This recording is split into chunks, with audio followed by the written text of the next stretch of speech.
Santi Rodríguez naiz, eta Pasaia laburmetearekin etorri gara urten fantea.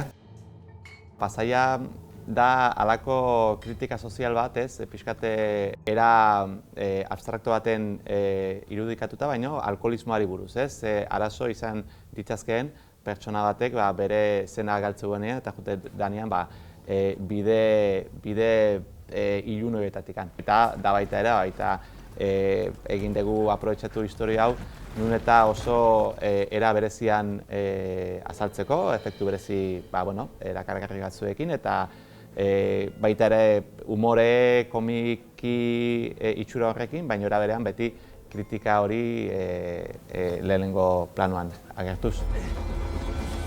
Aurreko urtean ospelekin izen ginen, eta gutzako bigarrengo urtea eta mundiala menotia. Eskerrik asko, fanteko guztia eta generoko zaletu guztia, eta espero dut gustatzea Pasaia, guri egitea gustatzagun bezala, eta haupa!